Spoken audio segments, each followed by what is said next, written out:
ছোট একটা বাচ্চার কাহিনী খুব ভালো লাগছে আমার। একদিন আমি দেখতেছিলাম, তোর ছোট বন্ধুকে টানতেছে, চল নামাজে।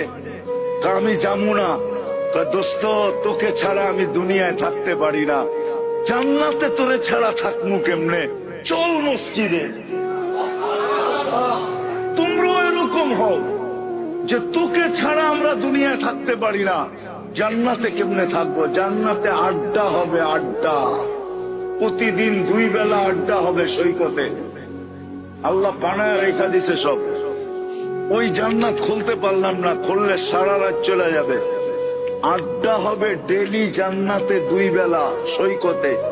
বন্ধু বান্ধবের, কুমিল্লা আলারা এক জায়গায় বসবে, ঢাকা আলারা আরেক জায়গায় বসবে, প্রত্যেক এলাকা আলারা আলাদা আলাদা বসবে আর আড্ডা দিবে। এখানে আড্ডা, মাছ আইসা বলবে খাবে, পরিচয় দিবে আমি কোথায় লালিত পালিত, খাবে কেমনে খাবে, ওইভাবে চলে আসবে। উড়ন্ত পাখি আসবে, অতিথি পাখি আসবে, প্রথমে ডানা নাড়বে, 1000 আইটেম ডানার ভিতর থেকে পড়বে, ওটি খাবে, তারপরে বলবে আমাকে খাবে, কেমনে খাবে, ওইভাবে হয়ে আসবে, খাবে। সব রাখা আছে, চলো একবার যাইয়া দেখা আসি। ওটার জন্যই নামাজ। নিজে পড়বো, বন্ধুদেরকে পায়ে তৈরা হইলো পড়াবো। পারবা? কে কে পারবা দেখি?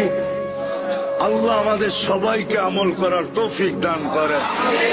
ওমা আলাইনা ইল্লাল বালাগ।